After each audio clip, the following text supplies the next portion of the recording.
काळ हा कोकणासाठी फार संकटाचा विषय झाला आहे। हे मी माझ्या पहिल्या अभिभाषणामध्ये जेव्हा महामहिम राज्यपालांच्या अभिभाषणावर चर्चा होती तेव्हाही मांडलेलं आहे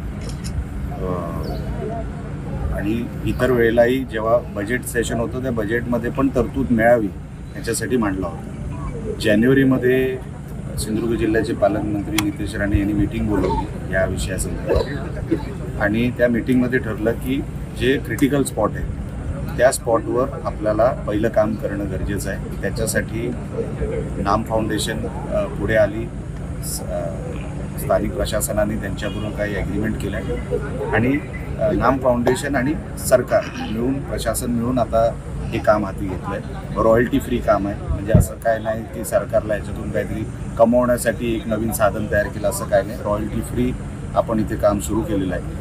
10 लोकेशन आपण काढलेले, पण 10 लोकेशन आपल्याला थांबता येणार नाही।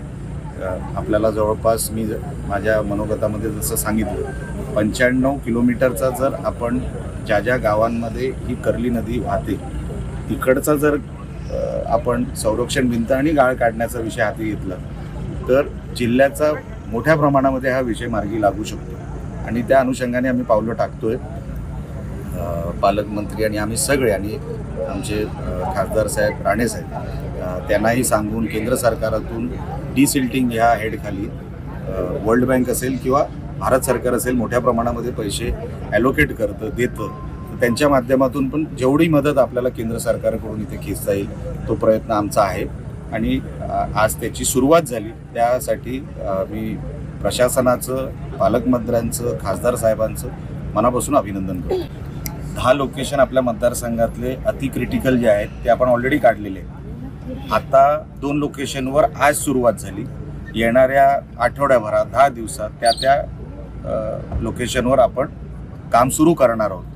वेळ लागणार नाही काम सुरू करण्यासाठी, पण ते काम दर्जेदार व्हावं, चांगलं व्हावं आणि जी फाउंडेशन काम करते त्यांना त्रास न होता आपल्याला लोकांना या सगळ्या संकटातून बाहेर काढायचं आहे। त्याच्यासाठी फक्त 10 लोकेशन जसं मी सांगितलं करून होणार नाही।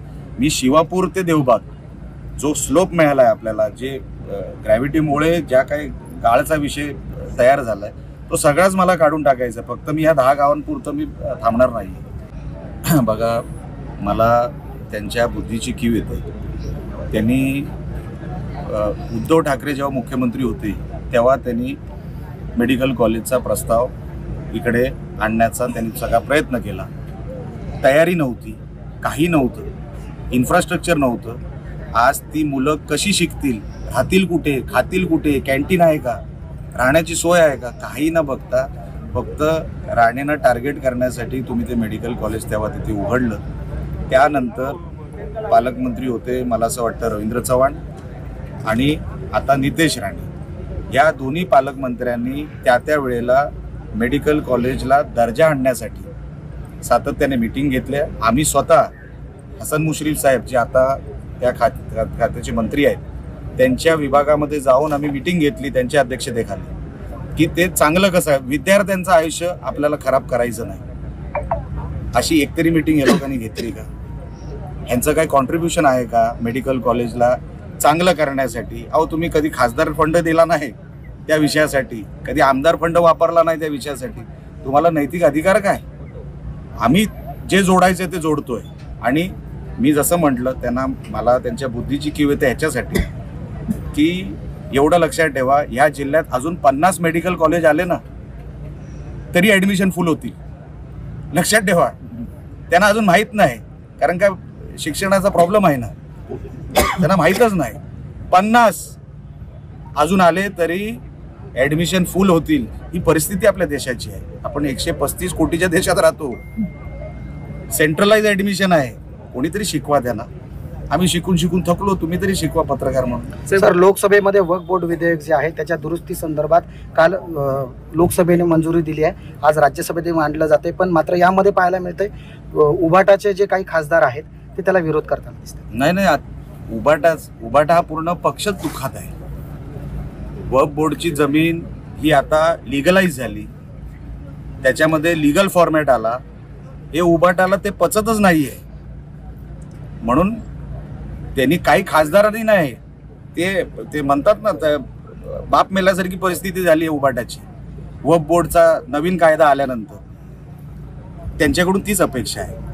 तुम्ही एका समाजाचं, एका धर्माचं तुम्ही लांगून चालन करा, पण हा देश कायद्याने चालतो, संविधानाने चालतो आणि तो संविधानानेच चालणार. आणि प्रत्येकाला कायदा इकडे समान आहे. मुसलमानांना वेगळा कायदा इकडे ह्या देशात नाही. त्यांच्या जमिनी म्हणजे काय? कायद्याच्या अंतर्गत ज्या जमिनी तुमच्या तुम्ही घ्या, पण कायद्याच्या चौकटीच्या बाहेर इकडे जमीन लुटायचा अधिकार कोणालाच नाही.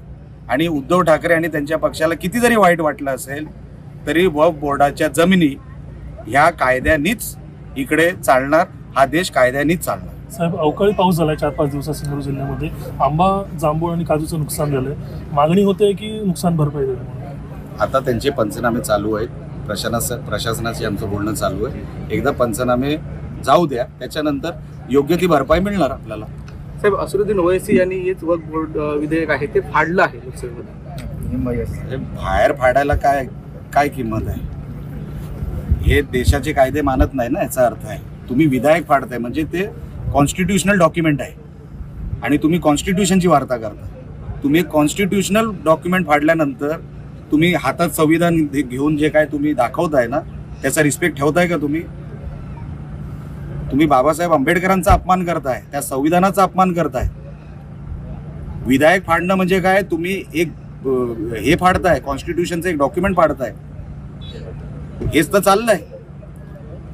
काही समाजातली लोक, त्यांना असं वाटतंय की आम्ही करू तोच कायदा, कारण का काँग्रेसने इतके वर्ष त्यांना सांभाळायचं काम केलं. आता सडनली अचानकपणे त्यांना कायदा फॉलो करावा लागतोय, त्यांना ते कळत नाहीये. पण हा खरोखर अपमान आहे. आणि खरं तर त्या ओवैसीच्या त्या दोन्ही भावंडांना हा देशच त्यांचा नाही असं वाटतं. हे पाकिस्तानचेच आहेत. हे पाकिस्तानचेच म्हणून मारणार. त्यांना दुसरा काही आपल्या देशाबद्दल आस्था नाही. भारत माता की जय ते म्हणत नाही, वंदे मातरम म्हणत नाही, जनगण मन म्हणत नाही, भारत माता की जय म्हणत नाही. या अशा अवलादी पाकिस्तानच्या अवलादी आहेत. हे भारतात येऊन बोलतायत, याचं दुःख आहे.